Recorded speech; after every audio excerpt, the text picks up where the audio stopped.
പ്രതീക്ഷ വേണ്ടിയുള്ള പാട്ട് അതാണ്. ഹായ് ഡിയർ ഫ്രണ്ട്സ്, ഞാൻ ഇതുവരെ റിയാക്ട് ചെയ്യാത്തൊരു സബ്ജക്റ്റാണ് രേണു സുധിയുടെ സബ്ജക്റ്റ്. എനിക്കത് വെച്ചാൽ അവർ ഹസ്ബൻഡ് മരിച്ചൊരു സ്ത്രീയാണ്. അപ്പോൾ അവരെങ്ങനെയെങ്കിലും അവർ ജീവിക്കാൻ വേണ്ടിയിട്ട് കഷ്ടപ്പെടുകയാണ്, ഇതെല്ലാം സുധിച്ചേട്ടന് വേണ്ടിയിട്ടാണ് എന്നൊക്കെ പറയുന്നത് കേൾക്കുമ്പോൾ നമുക്കൊരു ഒരു വിഷമം തോന്നുമല്ലോ. സുധി എന്നുള്ള ആ പേരുള്ളത് കൊണ്ടാണ് രേണു എന്ന് പറഞ്ഞ ഒരാൾ ഇപ്പോൾ ഇങ്ങനെ രേണു എന്ന് പറഞ്ഞ ഒരു ഇതിങ്ങനെ ഒരു ഫിഗർ ഇങ്ങനെ ഒരു പബ്ലിക് ഫിഗറായിട്ട് വന്നത്.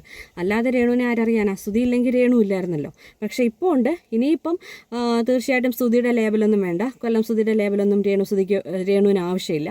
ഇപ്പം രേണു എന്ന് മാത്രം പറഞ്ഞാലും രേഷ്മ എന്ന് പറഞ്ഞാലും ഒക്കെ എല്ലാവർക്കും അറിയാനായിട്ട് പറ്റും. രേഷ്മ തങ്കച്ചൻ എന്ന് പറഞ്ഞാൽ മതി, എല്ലാവർക്കും ഫേമസ് ആയി എല്ലായിടത്തും. പക്ഷേ ഇന്നലെ ഞാൻ പറയാൻ വന്നത്, ഇവരൊരു സന്തോഷ് പണ്ഡിറ്റ് ലൈനാണെന്നാണ് ഞാൻ മനസ്സിലാക്കിയിരിക്കുന്നത്. കാരണം നെഗറ്റിവിറ്റി യൂസ് ചെയ്ത് അവരുടെ നെഗറ്റിവിറ്റി, അവരുടെ ഡീഫെയിമിറ്റി യൂസ് ചെയ്ത് അവർ ഫേമസ് ആവുക എന്നുള്ളതാണ് അവരുടെ ഒരു തന്ത്രം എന്ന് പറയുന്നത്.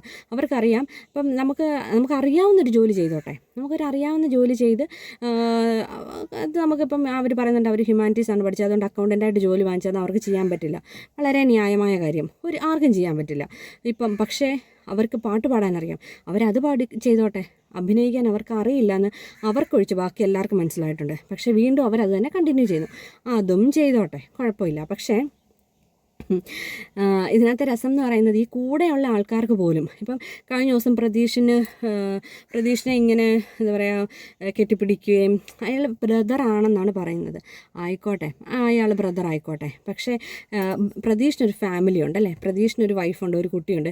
അവർക്ക് എത്രമാത്രം ഹേർട്ടാവും എന്നുള്ളത്, എത്ര എന്ന് പറഞ്ഞാലും പ്രതീഷിൻ്റെ വൈഫിനും അറിയാം ഇത് സിനിമയാണ്, അല്ലെങ്കിൽ ഇത് സീരിയലാണ്, അല്ലെങ്കിൽ ഇത് ആൽബമാണ്, അതിന് വേണ്ടിയുള്ളതാണ്. പക്ഷേ എന്നാലും out of the court, out of the camera ഇങ്ങനൊരാൾ കാണിക്കുന്ന കാണുമ്പം ഒരാൾക്കും സഹിച്ചെന്ന് വരത്തില്ല. ഒരു പെണ്ണിനും സ്വന്തം പുരുഷനെ മറ്റൊരു പെണ്ണ് കയറി തൊടുവാൻ പിടിക്കുകയൊന്നും ചെയ്യുന്നത് ഇഷ്ടപ്പെടുമെന്ന് എനിക്ക് തോന്നുന്നില്ല. ഇപ്പം ക്യാമറയുടെ മുന്നിലൊക്കെ, ക്യാമറ അവർ ആക്ട് ചെയ്യുന്ന സമയത്ത് അവരുടെ ജോലി, അവരുടെ തൊഴിൽ അവർ ചെയ്യുന്നു, ഓക്കെ.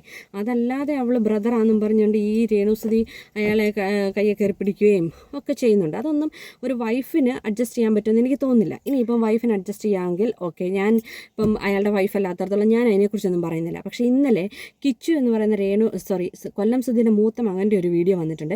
ആ കുട്ടി ഇവർക്ക് കിട്ടിയ വീട്ടിലേക്ക് ചെല്ലുന്ന സമയത്ത് ഈ കുട്ടി ഒരു ഗസ്റ്റിനെ പോലാണ്. ശരിക്കും ഈ കുട്ടികൾക്ക് രണ്ടുപേർക്കും, ഈ കൊല്ലം സുധിയുടെ മക്കൾക്ക് രണ്ടുപേർക്കും താമസിക്കാനുള്ള സ്ഥലമായിട്ടാണ് പണിഞ്ഞു കൊടുത്ത വീടാണത്. രേണു സുധിയുടെ ജോലി എന്ന് പറയുന്നത് ഈ കുട്ടികളെ പ്രൊട്ടക്റ്റ് ചെയ്യുക എന്നുള്ളത് മാത്രമാണ്. ഒരു പ്രൊട്ടക്ടറായിട്ട് രേണു സുധിക്ക് അവിടെ കഴിയാം എന്നുള്ളതേ ഉള്ളൂ. പക്ഷേ അവിടെ ചെന്നപ്പോൾ, ഈ കുട്ടി അവിടെ ചെല്ലുമ്പം ബാക്കി എല്ലാവരും ഉണ്ട്. ഇപ്പം ഒട്ടകത്തിന് തല വെക്കാൻ സ്ഥലം കൊടുത്ത അവസ്ഥയാണ്. അവിടെ എല്ലാ റൂമിലും നിറയെ ആളാണ്. ഈ കുട്ടിക്ക് അറിയുകൂടിയില്ല ആരൊക്കെയാണ് അതെന്ന്. ഇളയ കുട്ടിയോട് ചോദിക്കുന്നുണ്ട് അതാരാന്നൊക്കെ. അതുപോലെ സുധിയുടെ ട്രോഫി, കട്ടിലിനടിയിൽ നിന്നൊക്കെ സുധിയുടെ ട്രോഫി എടുത്തിട്ട് വരുന്നു. അതൊക്കെ കണ്ടപ്പോൾ കുറച്ചൊരു ബുദ്ധിമുട്ട് തോന്നി. അതുകൊണ്ട് ചെയ്ത ഒരു വീഡിയോ ആണ്. Thank you.